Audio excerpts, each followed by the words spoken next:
La primera vez que un turista inglés probó paella en la costa mediterránea de la España de Franco, no fue en un restaurante con 1900 estrellas ni en una foto de postal, fue en un comedor con olor a lejía, donde la radio escupía consignas y el arroz, sí, el arroz, era casi un milagro. El hombre sonrió como si hubiera encontrado el tesoro que venía a buscar.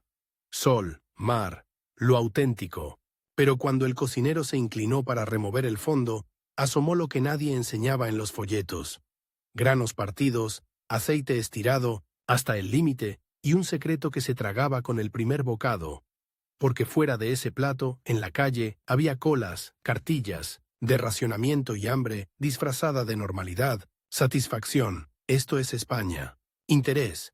¿Cómo llegó este sabor a convertirse en marca mundial? Y un leve asco, una punzada. ¿Qué tuvo que pudrirse para que este perfume se vendiera tan bien? Porque esta historia no va solo de paella, jamón y vino, va de cómo un país que salía de una guerra, como quien sale de un incendio, con la ropa chamuscada y la mirada perdida, aprendió a envolver su dolor en papel brillante, y lo vendió al mundo, con música, con fiestas, con platos humeantes y con silencios. Imagina la escena.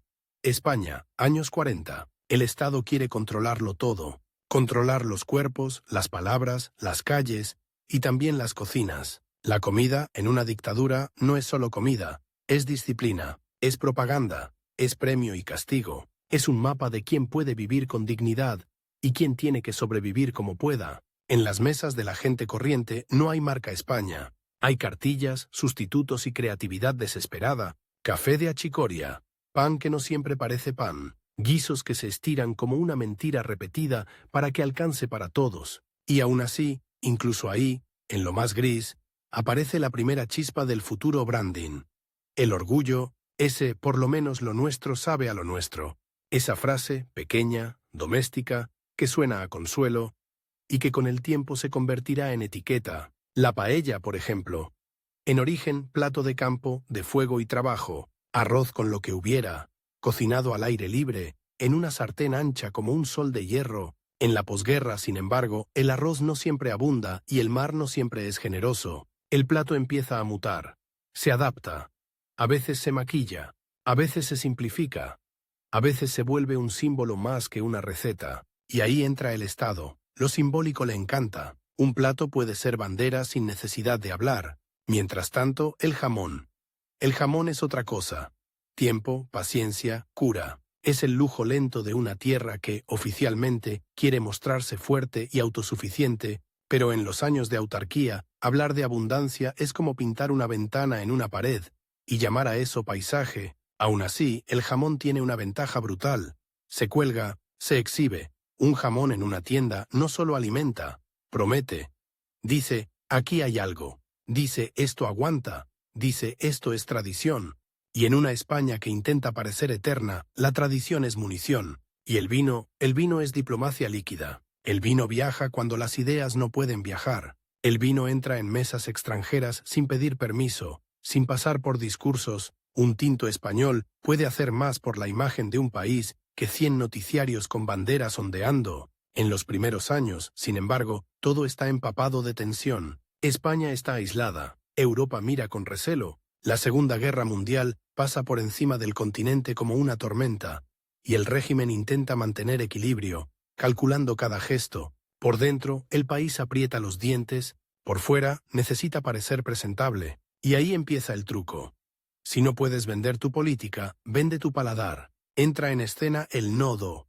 Pantallas que muestran una España sonriente, ordenada, casi teatral. Se filman campos, mercados, mujeres con cestas, pescadores, vendimias. La cámara busca lo pintoresco, lo típico, lo que se puede consumir con la mirada. Un espectador ve uvas brillando al sol y piensa, vida. No ve el miedo, no ve las denuncias, no ve las ausencias. Y lo más inquietante es que el cerebro hace el resto.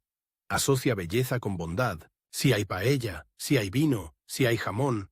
¿Cómo va a ser tan terrible? Pero la cocina real, la de la casa, la de la olla, la de la sobrevivencia, no entiende de guiones. Ahí se cocina tensión pura. Hay un mercado negro que late como un segundo corazón. Hay extraperlo, hay trueques. Hay gente que aprende el valor exacto de un huevo, como quien aprende el valor de una moneda de oro. Y en ese mundo paralelo se produce un giro perverso. Lo típico también se vuelve mercancía clandestina, el aceite de verdad, el vino bueno, la carne de verdad, lo auténtico empieza siendo lo inaccesible. La autenticidad, antes de ser marca, fue privilegio, y entonces aparece un personaje invisible que lo conecta todo. El hambre. El hambre enseña marketing sin llamarlo así. El hambre te enseña qué se desea, qué se recuerda, qué se sueña. El país sueña con abundancia, y el régimen aprende a posar junto a esa abundancia, aunque no la haya, aprende a fotografiar la mesa llena, aunque la despensa esté hueca. En esa España áspera, la gastronomía funciona como una especie de teatro, con dos escenarios. Uno para vivir y otro para mostrar. En el escenario para mostrar, las recetas se convierten en símbolos nacionales, se empujan ideas de unidad, de tradición, de lo español como un bloque, y aquí entra un elemento clave, la domesticación del gusto. Se promueve la cocina correcta, la mujer correcta en la cocina, la familia correcta alrededor de una mesa que representa orden. Las recetas se vuelven casi instrucciones de un país ideal, y lo ideal, ya sabes, sirve para tapar lo real. En el escenario para vivir, la gente hace milagros con cebolla, pimentón, pan duro y paciencia. La creatividad culinaria florece por necesidad. Croquetas como truco de magia, guisos que convierten restos en fiesta, arroces que saben a domingo, aunque sea miércoles y no haya nada. La primera gran tensión dramática, esta. Mientras el Estado quiere una identidad culinaria sólida y vendible, el pueblo está improvisando para no caerse. La marca se construye sobre una cocina que sangra. Y ahora, el primer twist.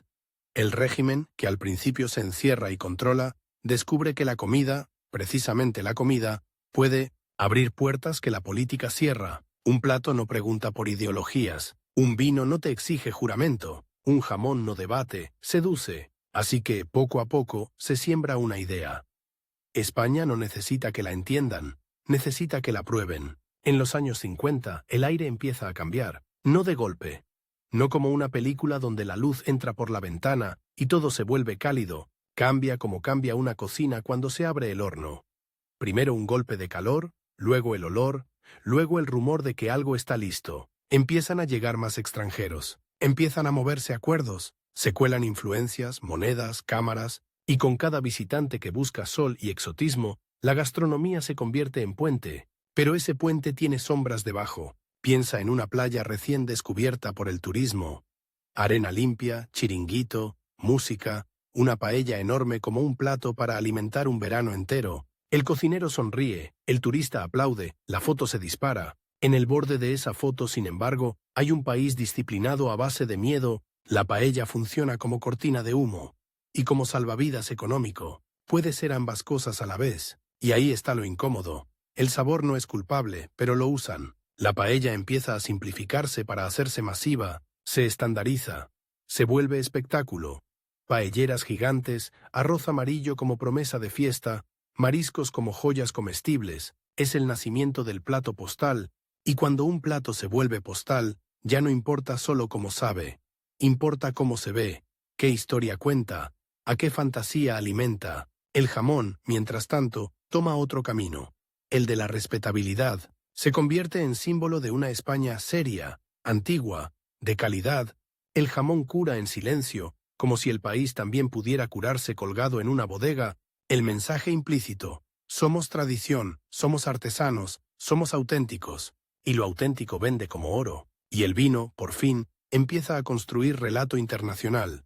Botellas que viajan, nombres que suenan a tierra y a sol, etiquetas que prometen carácter. Un vino español en una mesa extranjera es una embajada sin bandera. Segunda gran tensión. Para exportar deseo, necesitas estabilidad aparente. Para producir estabilidad aparente, necesitas ocultar grietas. Y el régimen se vuelve experto en maquillaje. No solo maquillaje político, maquillaje cultural. Una España que sonríe. Una España que canta. Una España que cocina. Una España que invita. Pero ¿qué pasa cuando el mundo prueba esa España y le gusta? Pasa algo peligrosísimo. El gusto se vuelve coartada. El visitante vuelve a casa diciendo: «¡Qué gente tan amable! ¡Qué comida tan increíble! ¡Qué país tan alegre!». Y ese relato dulce se pega como caramelo a la realidad amarga. No porque el visitante sea malo, sino porque el paladar es un narrador tramposo. Si algo sabe bien, queremos que el cuento sea bueno, y aquí sube el volumen de la historia, porque cuanto más funciona la gastronomía como marca, más tentación hay de convertirla en propaganda, y cuanto más propaganda, más necesidad de hacerla perfecta, masiva, fotogénica. Tercer golpe visual. Imagina una cocina de hotel en la costa, ya con turistas en cantidad. Un cocinero joven aprende que su misión no es cocinar para el hambre, sino cocinar para el recuerdo. Que se vayan hablando de esto, le dicen. Que cuenten que aquí todo sabe a sol. Él echa más color, más sal, más espectáculo, y mientras remueve el arroz, entiende una verdad extraña. Está cocinando un país, pero España no es una receta única, y el régimen lo sabe, y lo teme, porque la diversidad, regional, cultural, puede ser riqueza, pero también puede ser amenaza para un proyecto que quiere una sola bandera, una sola voz. Y sin embargo, la cocina regional es demasiado poderosa para aplastarla sin perder el encanto. Así que hacen algo más astuto, la empaquetan, la convierten en folclore, la domestican como quien pone una campana de cristal sobre una flor salvaje, paella. Valencia convertida en símbolo de lo español en general, jamón, dehesas y sierras transformadas en una idea universal de tradición, vino.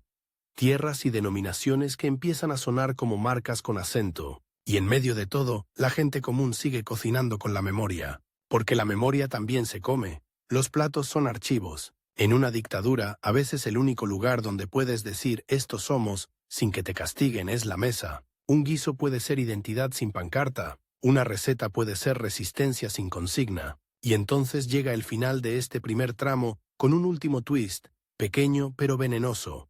Cuando la gastronomía se vuelve la cara, amable del país, también se vuelve una forma de olvidar, no de manera consciente, no con maldad, pero sí con eficacia. Porque el mundo, cuando encuentra algo delicioso, rara vez pregunta qué costo tuvo. Y esa pregunta, la del costo, es la que va a explotar en la siguiente parte.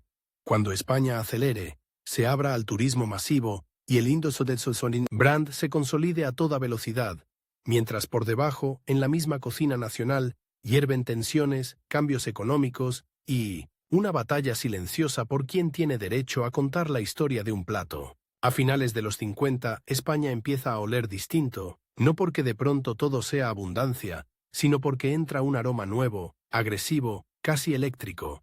Gasolina, asfalto caliente, crema solar barata y dinero. Mucho dinero, pero no en todos los bolsillos. En 1959 llega el giro que cambia el fuego de la cocina.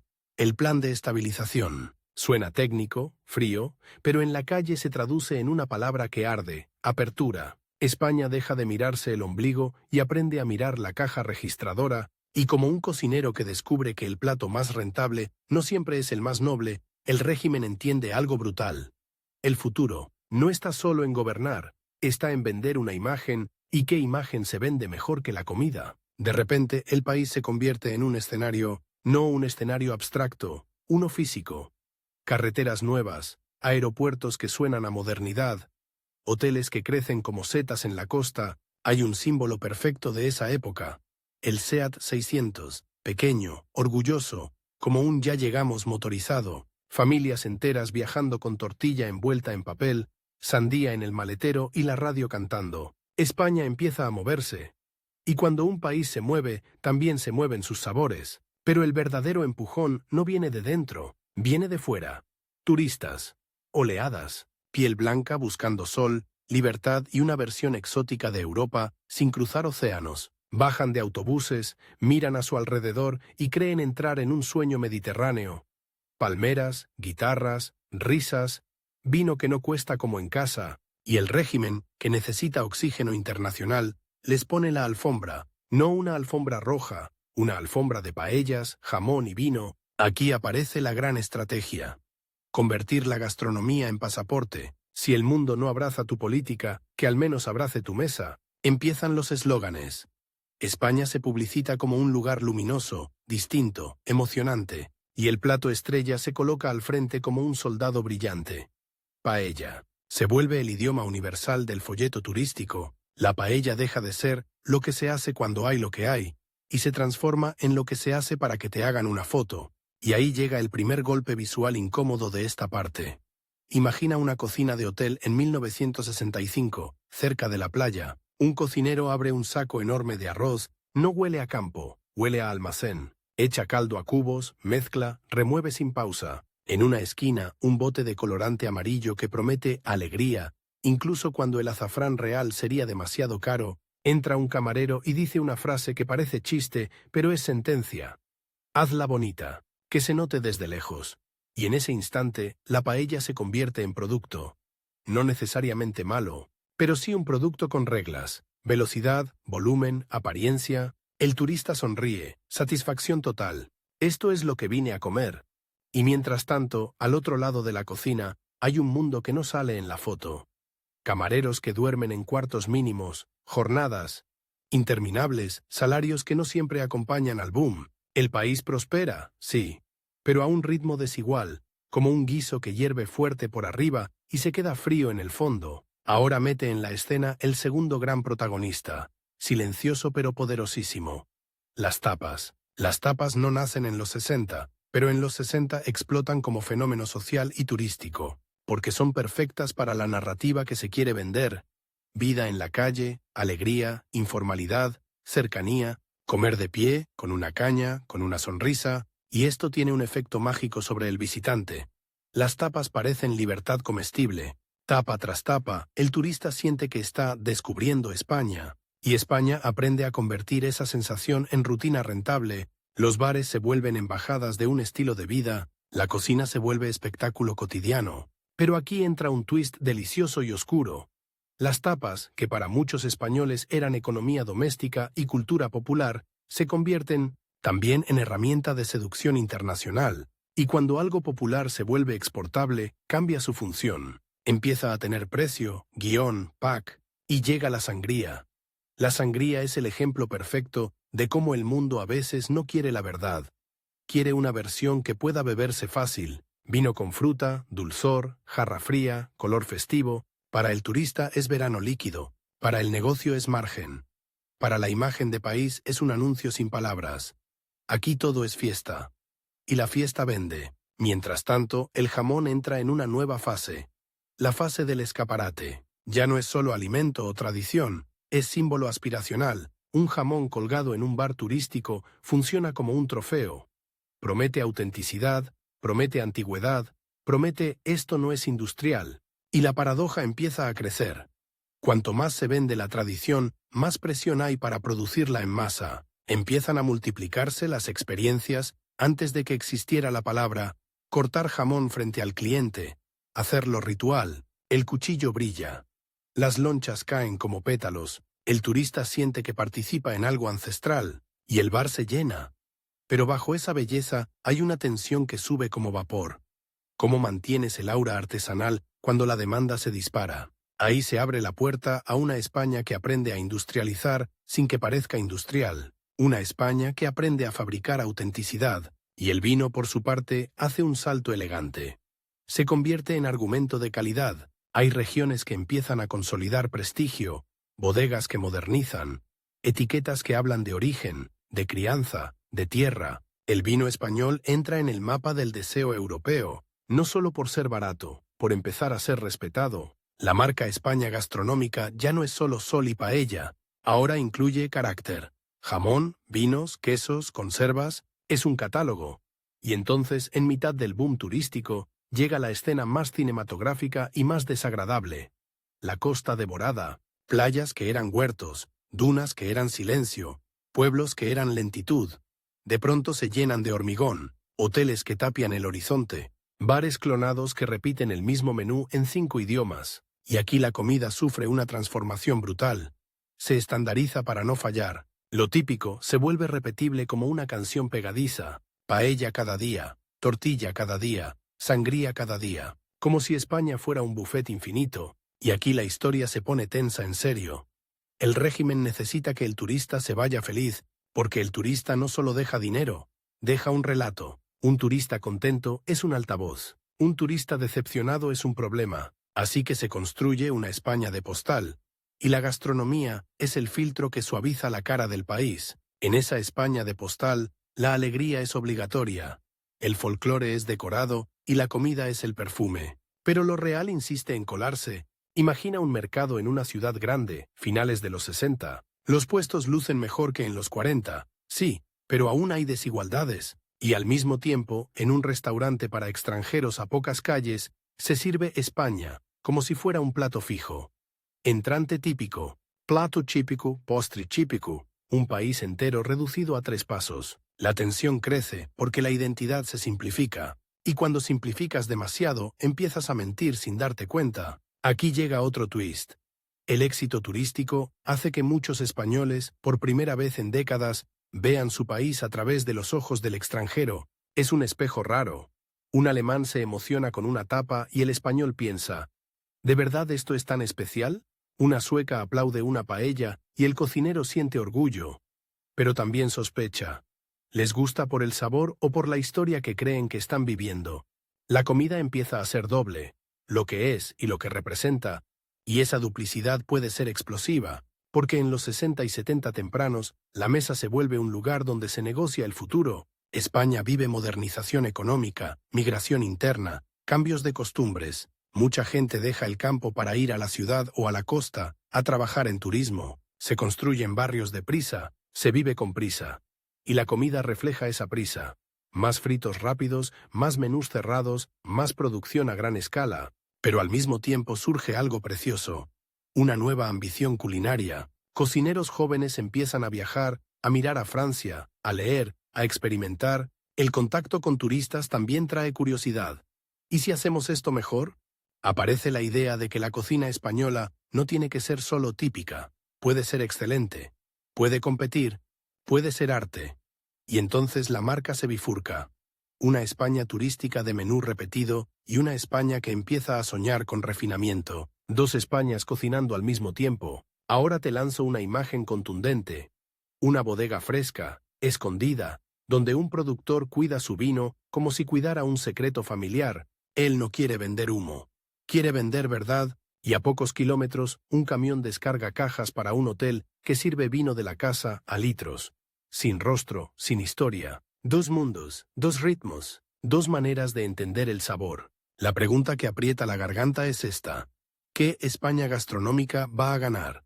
Porque el régimen, obsesionado con la imagen, prefiere lo controlable, lo repetible, lo exportable, lo que puede convertirse en campaña, en folclor domesticado, en marca sin matices. Pero la gente, cocineros, productores, familias, no vive de campañas, vive de memoria, de territorio, de orgullo real. Y ese orgullo real empieza a chocar con el decorado.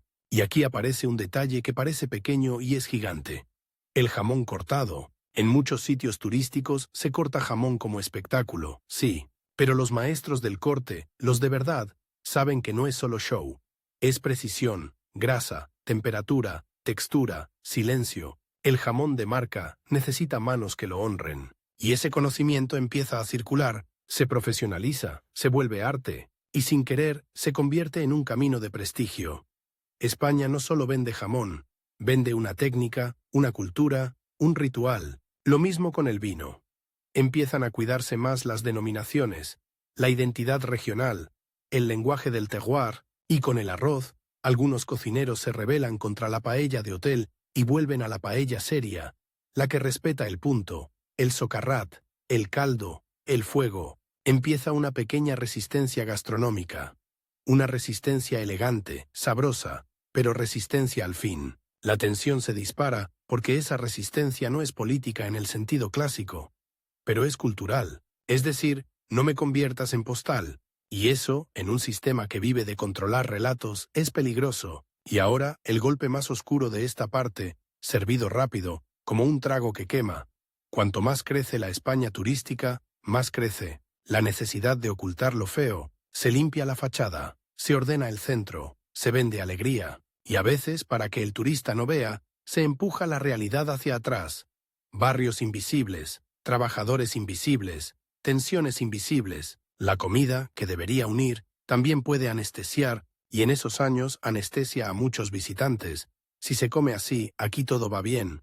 Esa es la mentira más efectiva del mundo, porque es una mentira deliciosa, pero nada dura para siempre. A comienzos de los 70, el mundo cambia. Crisis energética, tensión internacional, y dentro de España, un cansancio acumulado. El régimen envejece, el aire se espesa, y aquí la gastronomía toma un papel aún más extraño. Se convierte en una zona segura, un lenguaje compartido, un lugar donde se puede hablar sin hablar, donde se puede ser de aquí sin hacer discursos, y justo cuando parece que la marca España gastronómica ya está consolidada, paella, jamón, vino como tríada sagrada, la historia prepara su siguiente giro. La marca va a sobrevivir al régimen, y lo va a hacer con una velocidad que nadie esperaba, porque lo que se ha construido en estos años, el deseo extranjero, los circuitos turísticos, la idea de España como placer, no desaparece cuando cambie la política. Al contrario, se convierte en combustible para lo que viene. Y lo que viene es un salto enorme, peligroso y fascinante. Una transición, una reinvención, una pelea por quién controla el relato del país y por cómo se va a contar al mundo la historia de sus sabores sin que huela a propaganda. La década de los 70 no entra en España como una canción alegre, entra como un cuchillo que se queda clavado en la madera y vibra. Se nota en el aire, en la calle, en los bares. Algo se está rompiendo y algo está intentando nacer. Primero llega el golpe que no huele a política, sino a combustible. La crisis del petróleo. De pronto el mundo se encarece, el turismo tiembla, y la alegría de Postal se vuelve más frágil. Y entonces ocurre lo que pasa cuando un sistema envejece. Empieza a crujir por lugares inesperados, no solo en los discursos, también en la mesa, en los menús, en lo que la gente se permite decir en voz baja mientras corta pan. La España paella del folleto ya existe, ya tiene carreteras, hoteles, camareros con sonrisa entrenada, ya tiene un idioma exportable. Pero por dentro, esa España siente hambre de otra cosa, de aire, y aquí entra el instante que lo cambia todo sin necesidad de música de suspense. 1975. Franco muere. Y aunque la historia oficial intente presentarlo como un cambio ordenado, la realidad humana se parece más a una cocina cuando se va la luz. Durante unos segundos nadie sabe dónde está, qué funciona, qué se apaga, qué se quema, qué se salva. En ese desconcierto aparece una paradoja deliciosa y peligrosa. La gastronomía, lo más cotidiano del mundo, se convierte en una forma de medir la libertad, porque cuando un país sale de décadas de control, el cuerpo pregunta primero antes que la ideología. ¿Puedo reunirme? ¿Puedo brindar? ¿Puedo hablar sin mirar atrás? ¿Puedo quedarme hasta tarde en un bar y volver a casa sin miedo? Y la respuesta a veces llega en forma de plato compartido, de mesa larga, de ruido de vasos. Los bares se llenan como si fueran pulmones. La gente, de golpe, tiene sed de conversación, y una conversación necesita algo en medio. Tapas, raciones, pan con tomate, vino que corre. Lo gastronómico se vuelve escenario de la nueva energía social. Pero no te confundas. Esto no es todo es fiesta. Este es el tramo en que el país aprende a mirarse al espejo sin el marco impuesto, y ese espejo devuelve dos caras. Una brillante, la de la alegría recuperada, y otra fea, la de todo lo que quedó enterrado. Aquí va una imagen que engancha por lo incómoda. Un restaurante en 1976, en una zona turística, la carta está en 4 idiomas, siguen sirviendo paella mixta y sangría. Entra un camarero joven, más atrevido que su jefe, y escucha una mesa de extranjeros decir, «España es diversión». Y él se queda quieto, con la bandeja en la mano, pensando, «Si supieras lo que costó poder reír sin permiso». Esa frase nunca se dice, pero se mastica, y justo en esa tensión aparece la necesidad gigantesca de rebranding. España tiene que reescribirse ante el mundo. No basta con seguir vendiendo sol y arroz, ahora necesita vender algo nuevo. Modernidad, apertura, cultura viva. Y la gastronomía, otra vez, está lista para servir de puente. La marca que se empezó a cocinar bajo el régimen no desaparece, se recicla, se limpia, se perfuma, se convierte en una herramienta de la España que quiere ser democrática, europea, contemporánea. Y aquí viene el twist más irónico. El mismo pack de placer que ayudó a suavizar la imagen del país en tiempos oscuros, ahora ayuda a empujar al país hacia la luz, no porque el pack fuera bueno en sí, sino porque ya existía una estructura. Turistas, exportación, deseo extranjero, curiosidad.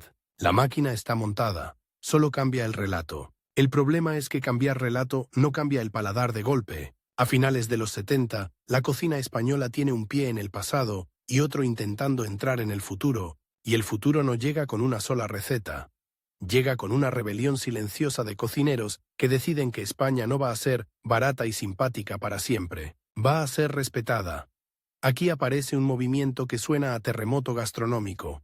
En el País Vasco empieza a crecer una nueva forma de cocinar, influida por lo que sucede fuera, pero con orgullo de lo propio. No es una ruptura total con la tradición, es una declaración de intenciones. Vamos a elevar esto sin traicionarlo. Técnica, creatividad, producto, cocinas que dejan de esconderse detrás del típico y se atreven a decir, esto es alta cocina y es nuestra. El impacto es eléctrico, porque ataca el corazón del estereotipo turístico. Hasta entonces España se vendía como abundancia informal, ahora aparece una España que afila cuchillos con precisión de laboratorio, que habla de salsas con respeto, que trata una merluza como si fuera joya, y el mundo, que ya estaba acostumbrado a la paella póster, se encuentra con otro sabor. Sofisticación. Pero no todo es elegante. Este proceso también trae tensiones internas, porque cuando la cocina se vuelve alta, surge una pregunta que duele. ¿Se está elitizando lo que era del pueblo? ¿Quién se apropia de qué? ¿Quién decide qué es auténtico y qué es vulgar? En los bares, mientras tanto, la vida explota en colores. Finales de los 70, principios de los 80. Música, noches largas, ganas de romper moldes, una energía urbana que se cuela hasta en el modo de comer. Más mezclas, más atrevimiento, más hagámoslo distinto. Y la gastronomía popular no se queda quieta. Convive con lo nuevo sin pedir permiso. Tapas de siempre, sí, pero también tapas con guiños modernos. Vinos servidos con otro lenguaje. Platos tradicionales reinterpretados, a veces con éxito, a veces con desastre, pero con valentía, y aquí llega una escena que se te queda en la cabeza por lo visual. Un chef joven abre una paellera en una cocina pequeña de ciudad, en lugar de hacer la paella amarilla de hotel, decide hacerla sobria, precisa, usa caldo de verdad, controla el fuego, busca el socarrat como si fuera un tesoro arqueológico. Sus amigos le dicen, ¿para qué tanto? Si al turista le da igual, y él responde, sin épica, como quien habla de dignidad. A mí no me da igual. Ese momento define una nueva etapa. La cocina deja de ser solo para vender y se convierte en para decir quiénes somos. Mientras la gastronomía se reinventa por arriba, por abajo ocurre otra revolución más silenciosa, pero igual de potente. Las denominaciones y el orgullo del origen se vuelven un lenguaje moderno. El vino ya no es solo vino de la casa. Empieza a ser territorio, historia, variedad, crianza, control, prestigio. Bodegas invierten, se profesionalizan, modernizan instalaciones, mejoran calidad. El vino español empieza a reclamar un sitio serio en el mundo. Y aquí entra un detalle shock, que no es sangre ni tiros, pero da escalofríos por lo que revela. Durante años, en muchas zonas turísticas, el vino era prácticamente un líquido sin apellido, vendido por litros, pensado para acompañar la fiesta, no para contar una historia. Y ahora, en pocos años, algunos productores deciden cambiarlo todo. Pasan de vender volumen a vender identidad. Es como si un país entero dejara de gritar y aprendiera a hablar claro. El jamón vive una transformación parecida, pero con una carga emocional especial. El jamón no solo es producto, es paciencia, y en una España que corre hacia el futuro, el jamón obliga a frenar, a esperar, a curar. En los 80, el jamón ibérico empieza a ganar un aura aún más fuerte. Se afina el discurso. Bellota, dehesa, pureza, trazabilidad. Se construye un relato casi cinematográfico. Encinas, cerdos, aire seco, bodegas oscuras donde cuelgan piezas como campanas de carne, y el mundo compra ese relato porque suena a verdad lenta, a lujo que no se puede fabricar en una semana. Pero el crecimiento también trae sombras. Siempre, donde hay prestigio, aparece la tentación de falsificarlo, donde hay demanda, aparece la prisa, y así nace otra tensión dramática. El riesgo de que el jamón, símbolo de autenticidad, se convierta en campo de batalla entre lo artesanal y lo oportunista. La España democrática intenta construir instituciones, leyes, confianza, y la gastronomía, curiosamente, participa. El control de origen, la regulación, la profesionalización de sectores, no es glamuroso, pero es lo que convierte un sabor en una marca sostenible. Un país no solo necesita cocinar bien, necesita garantizar que lo que vende como verdad no sea humo. Y aquí llega otro twist. Cuanto más se moderniza España, más valor tiene lo tradicional. Pero ya no como folclore domesticado, sino como patrimonio de calidad. Es decir, la tradición deja de ser decorado para turistas y se convierte en argumento de excelencia. Esto cambia el juego por completo. La paella, por ejemplo, empieza a reclamar su dignidad. No en todos lados, claro. La paella de hotel seguirá existiendo, porque el mundo siempre va a pedir una postal. Pero al mismo tiempo crece un discurso de respeto. Ingredientes correctos, técnicas correctas, fuego correcto. Aparece una batalla cultural por el nombre y por el significado. La gente discute, se enfada, se apasiona. Y eso es buen síntoma. Un plato que provoca debate es un plato vivo. Y mientras todo esto hierve, España se acerca a Europa en todos los sentidos. Economía, política, cultura, y aquí la gastronomía vuelve a ser un instrumento de conexión. Es más fácil entrar en una mesa que en un debate. La cocina española empieza a viajar no como curiosidad barata, sino como propuesta con autoestima.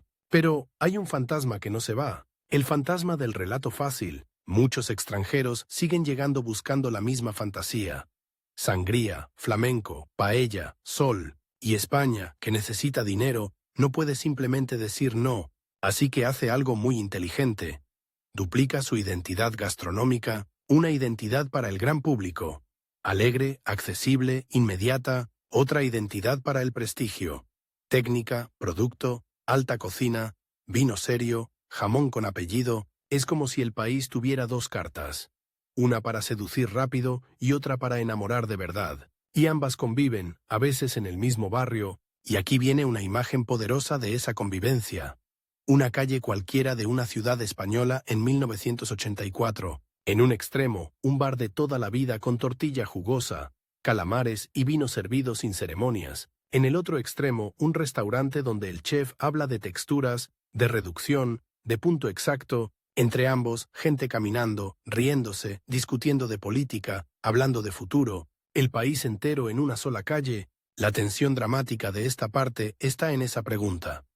¿Puede una marca nacer de un pasado oscuro y convertirse en algo luminoso sin mentirse? España lo intenta con un truco emocional. Cambia el foco. No niega que haya existido un decorado, pero decide que lo importante ahora es la creatividad, el talento, la diversidad regional, la cultura viva. La gastronomía se convierte en el campo perfecto para demostrarlo, porque en la comida se siente la mezcla. Tradición y ruptura, memoria y deseo. Y aquí te lanzo el último golpe fuerte antes de cerrar esta sección. La marca España gastronómica no es solo una historia de éxito, es también una historia de silencios reciclados, porque muchos de los espacios donde ahora se celebra la libertad, bares, calles, mesas largas, fueron durante décadas espacios vigilados, espacios con miedo, y sin embargo hoy la risa suena ahí, el vino cae ahí, el jamón se corta ahí, la paella vuelve a ser un fuego compartido. Ese contraste es el motor emocional. El mismo país que aprendió a vender su sonrisa como máscara, aprende a sonreír de verdad, y luego vende esa sonrisa como identidad renovada. Y en la siguiente parte viene el giro final que convierte todo esto en fenómeno global. Cómo España pasa de ser un destino simpático a convertirse en una potencia gastronómica moderna, capaz de influir al planeta, con cocineros que rompen reglas, con vinos que compiten con los grandes, con jamón que se convierte en mito, y con un arroz que deja de ser postal para volverse símbolo de técnica y orgullo. Entra la segunda mitad de los 80 y España ya no quiere que la miren como quien mira un souvenir barato. Quiere que la miren como se mira un cuchillo bien afilado, con respeto, y con un poco de miedo de cortarse. Hay un cambio silencioso que se nota incluso antes de que se diga en voz alta. En las cocinas empiezan a desaparecer los complejos. Donde antes se cocinaba para gustar al turista, ahora se empieza a cocinar para demostrar algo. Y ese algo no es solo sabor, es identidad con ambición. En 1986 España entra en la Comunidad Económica Europea, y de repente el país se enchufa a otra corriente eléctrica. Normas, mercados, competencia, exportación y una sensación nueva. Si vamos a jugar en serio. La gastronomía, que durante décadas fue cortina, consuelo, negocio y espejo, se convierte en otra cosa. Arma de prestigio. Y aquí viene un giro que parece pequeño y en realidad es dinamita. Para que una marca gastronómica sea global, no basta con que un plato sea rico, necesitas una historia que se pueda repetir y un estándar que se pueda confiar. Eso obliga a ordenar el caos. Denominaciones, controles, calidad, trazabilidad, es decir, lo que antes era folclore y espectáculo, ahora necesita estructura, y esa estructura, curiosamente, es lo que convierte el deseo en permanencia. Mientras tanto, en el escenario internacional, España empieza a preparar su gran acto de magia, no uno político, uno emocional. La gran exhibición, donde un país se presenta como moderno sin perder su acento, y ese acto tiene fecha, 1992. Pero antes de llegar ahí, hay algo que empieza a cocerse con intensidad casi clandestina. Una revolución culinaria que no pide permiso. Primero fue el País Vasco abriendo camino, pero a finales de los 80 y principios de los 90, la idea se expande. Cocineros que ya no aceptan que lo español sea solo paella, sangría y jamón colgado para la foto. Quieren demostrar que detrás de esos símbolos hay un universo entero. Y aquí entra el lugar que parece cuento y acaba siendo terremoto. Un restaurante en la Costa Brava, con vistas bonitas, sí, pero con una cocina que empieza a comportarse como laboratorio. Un chef mira una aceituna y no piensa aperitivo. Piensa, ¿y si la convierto en otra cosa? No es capricho. Es una declaración. La tradición no es una jaula. Es una base para saltar. Empieza una época en la que la alta cocina española deja de imitar y comienza a inventar, y el mundo, que había venido buscando España postal, se encuentra con España inesperada. Imagina al turista veterano, el de los 60, que vuelve 30 años después esperando lo mismo. Paella gigante, menú en 4 idiomas, sangría dulce. Entra en un restaurante recomendado por alguien que sabe y le traen un plato blanco con 3 puntos de salsa, una espuma y algo que no identifica. Se queda helado. Decepción primero, después curiosidad, y después, si el plato está bien hecho, una emoción rara. ¿En qué momento España aprendió esto? Ese es el punto de inflexión, porque la marca gastronómica ya no está obligada a ser cómoda. Puede ser desafiante, puede sorprender, puede elevarse, pero cuidado, aquí sube la tensión de verdad, porque una revolución no solo crea belleza, también crea monstruos. Cuando la alta cocina se vuelve famosa, nace el hambre de imitarla. Aparecen menús pretenciosos, espuma por espuma, platos que parecen ciencia pero saben a nada, y el público se divide. Unos sienten que por fin España está en la cima. Otros sienten que les han robado su mesa, y esa pelea es íntima, casi familiar. No es tradición versus modernidad como eslogan, es algo más visceral. ¿Me estás diciendo que mi tortilla ya no vale? Y entonces aparece el gran puente que lo reconcilia todo. Las tapas otra vez, pero con un giro, porque las tapas, que eran calle y bar, empiezan a transformarse en lenguaje creativo, bocados pequeños, ideas grandes. Una tapa puede ser un guiño moderno sin dejar de ser popular, y esa es la genialidad española. Hacer que la innovación no siempre venga en plato enorme y caro. Puede venir en un bocado compartido, entre risas. A la vez, el vino crece como si hubiera estado esperando este momento durante décadas. Ya no es vino de acompañar, se convierte en conversación, en cultura, en orgullo. Empiezan a llegar más miradas internacionales, más críticos, más importadores. Y el vino español aprende a hablar en varios idiomas sin perder el acento de la tierra. Se abre el mundo de los espumosos, la expansión del cava, el prestigio de zonas que consolidan reputación, el empuje de bodegas que modernizan sin romper del todo con la memoria. El jamón, en paralelo, se convierte en un mito global, y aquí hay una imagen que te clava la atención por lo física que es. Un cortador de jamón en un evento internacional, foco encima, cuchillo largo, mano firme, en cada corte hay silencio, en cada loncha hay brillo. El público mira como si estuviera viendo magia, y en cierto sentido lo es. Convertir tiempo y aire en un sabor que parece eterno, pero también aquí aparece la sombra. Cuanto más mito, más tentación de vender mito sin sustancia. Empiezan a existir confusiones, etiquetas que suenan a lujo, piezas que prometen dehesa, aunque el alma sea otra. Y el consumidor extranjero, que quiere creer, a veces compra la fantasía, otra vez el mismo mecanismo. El mundo ama la historia. Y a veces se le olvida preguntar, y entonces llega 1992 como un fogonazo. Barcelona se convierte en escaparate del planeta, Sevilla se llena de símbolos y promesas, España se muestra moderna, vibrante, con una energía de «mira, estamos aquí y no somos lo que creías». En ese momento, el país no solo exporta comida, exporta estilo de vida. La idea de la mesa española, larga, ruidosa, compartida, se vuelve aspiracional, y de golpe, en muchísimas ciudades del mundo, tapas deja de ser una palabra extraña y empieza a sonar como plan de viernes. Aquí ocurre el twist más potente de toda la historia.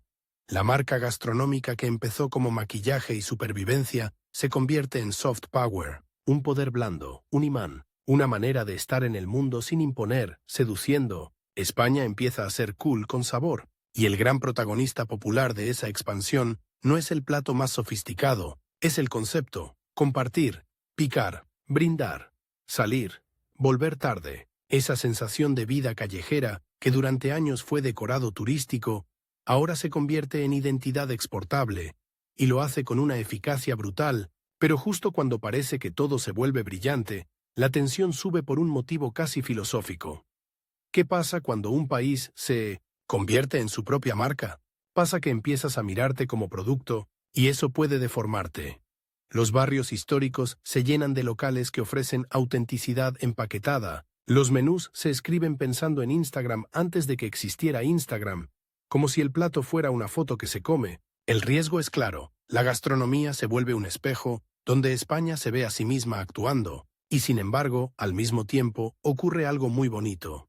La diversidad regional, que antes se comprimía para encajar en lo típico español, empieza a tener voz propia con fuerza internacional. Galicia con su mar, Andalucía con su aceite y su luz, Cataluña con su creatividad, el País Vasco con su precisión, Castilla con su potencia, Valencia defendiendo su arroz como si defendiera un apellido, y esa diversidad le da a la marca algo que antes no tenía: profundidad. La paella, por ejemplo, entra en una guerra de identidad que se vuelve casi épica. En el extranjero, paella significa cualquier arroz amarillo con cosas. En España, para muchos, la palabra es sagrada, y esa fricción genera un fenómeno raro.